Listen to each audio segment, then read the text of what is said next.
The time on the clock is September 26, 1983, and midnight has just passed. A Soviet army officer is sitting alone in a bunker outside of Moscow when his screen suddenly comes on and shows him that there are 5 US nuclear missiles heading for the Soviet Union. He has only minutes to decide. If he reports that missiles have been fired towards the Soviet Union, a massive retaliation strike, which involves thousands of nuclear warheads being fired both ways, will ensue. Within hours, every major city on the planet will be destroyed, and there will be billions dead because of this incident. This one incident is in the hands of a single man. His decision will ultimately determine whether humanity will survive, and he has only a 5-minute window in which to make this important decision. This is the story about the man who saved the world and then was punished for doing so. By 1983, the Cold War was at its highest point of tension.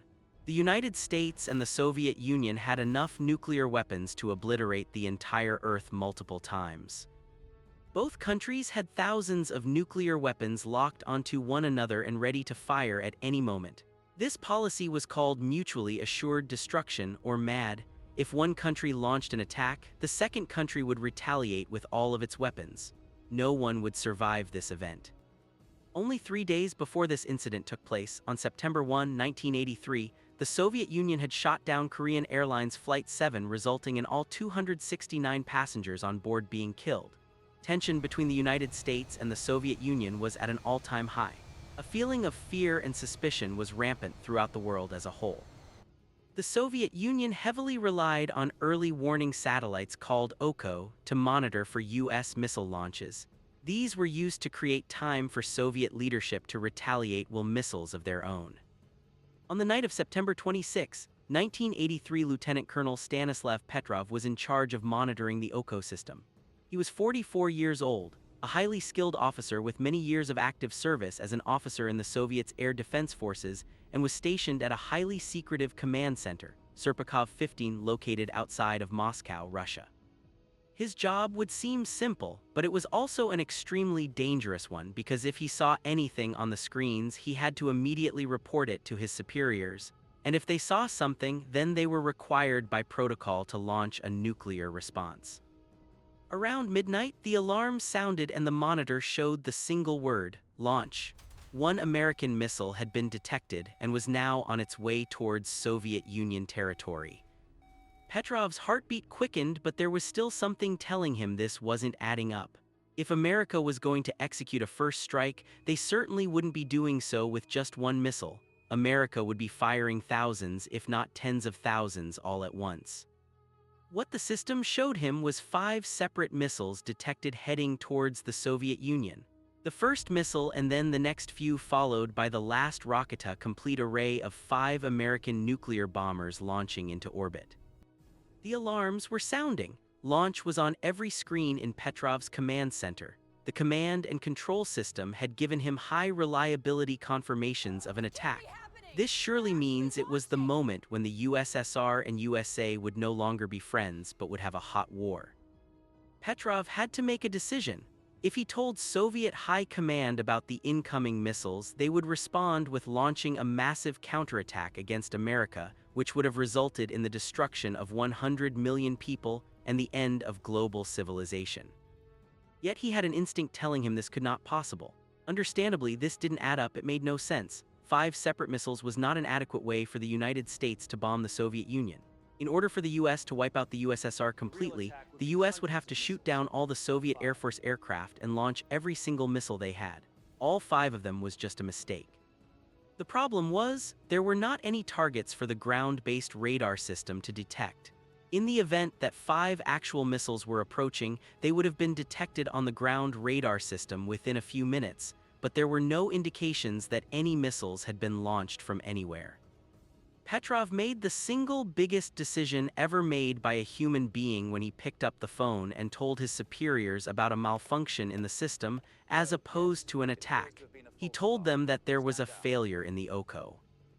If he was wrong and the missiles did exist, there would be millions of dead Soviets as a result of his failure to alert them in sufficient time. A minute went by, 2 minutes, 3 minutes. No missiles have struck, there have been no explosions, there has been no nuclear war. His decision was the correct one. There was no attack. Afterward, a thorough investigation was done.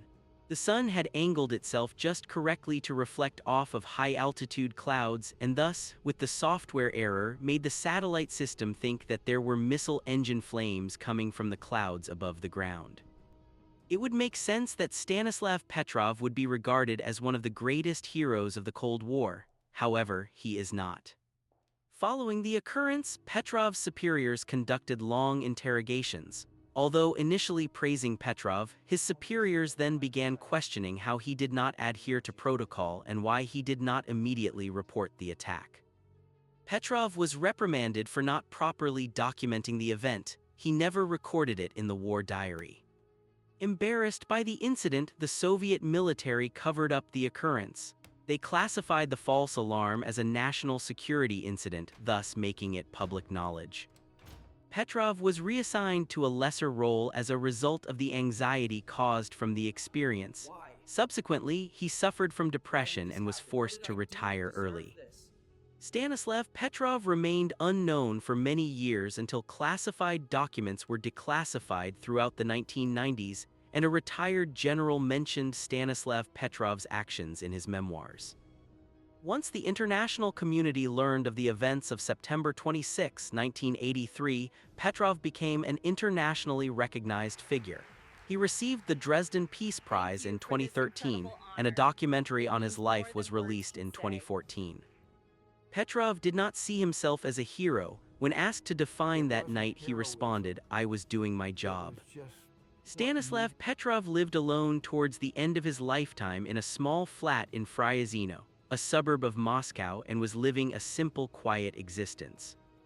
On May 19, 2017, Petrov passed away, age 77. The world did not find out until months later, nor was there any national media coverage of his death.